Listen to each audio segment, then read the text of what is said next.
So guys, the hype around the P10C has kind of fallen off a little bit. You don't see as many videos about it, talking about it being a Glock killer and getting all excited about it. But that doesn't mean that the development for the new products for the P10 have gone away. Today we're going to do a little bit of a review on a trigger that you don't see that often. That is the Suarez Face Shooter trigger. It's not exactly new, but it's a definite upgrade. Let's hit the bench and talk about it.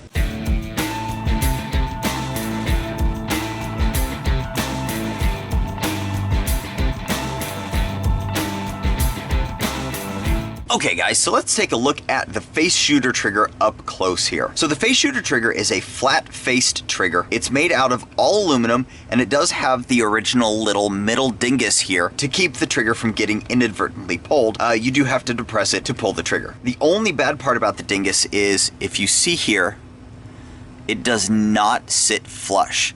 So if your trigger finger is really picky, you can feel that dingus in there as you pull the trigger.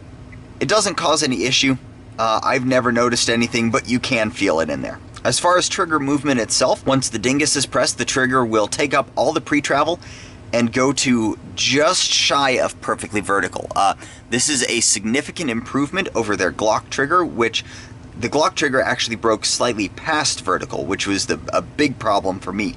But the P10 trigger does a really good job of going to just vertical. As you pull through, you don't get any plastic slop, and it's a nice clean break. Reset is almost identical to stock, but you do get a minor reduction in that just due to the geometries in the trigger itself. And one of the other issues that a lot of people bring up with P10 triggers, especially the originals, is trigger bite. And you can see here that trigger is so close to that trigger guard, you are not going to be able to get trigger bite. Your finger just simply cannot get down there. Trigger pull weights on this, other than the trigger shoe, this is a 100% bone stock P10 trigger.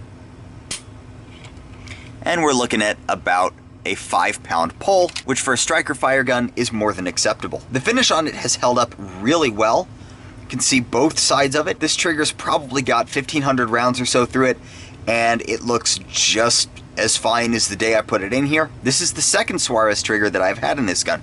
The first one was the one that I had to resize. They then sent the redesign, and I put the redesign in just to make sure that I knew that it was still acceptable, so that I had all the information I needed to give you guys this review. Overall, over stock, this trigger gets rid of a little bit of that plastic slop and crisps up the already fantastic trigger pull of the P10 to where it's even better. Again, the only thing in use that I really am not the biggest fan of is that you can feel that little trigger dingus in there, but let's be honest, when you're actually shooting these things, nobody can feel that anyway. Let's head up top to finish up. So now that you've seen the trigger close up, let's talk about some of the other aspects of it. Installation. Installation of the trigger, meh. If you guys watch my video, I actually have a video on the installation of this trigger. And the initial trigger that I got, the hole for the trigger pin was too small. This was a design error on their part. They had undersized the hole, and thus in order to install the trigger, you had to ream that hole out. And even then it was a press fit, with the trigger actually sliding the pin inside the frame, increasing the trigger pull weight. Not ideal. So after I got a hold of them and we talked about the design a little bit, they went back over their design, they altered it slightly, opened up that hole, and now the trigger that they are producing and sending out now, the hole is the correct size. It is not a press fit anymore, it is a slide fit. It may still require a little bit of pressure to get the pin through there because it is pretty close. However, the trigger should now actually rotate on the pin itself rather than rotating the pin in the frame. So if they had not changed that, my review on this trigger would be quite a bit different, because I feel like with the polymer triggers that are coming out now, they should not require massive amounts of work to be able to install them.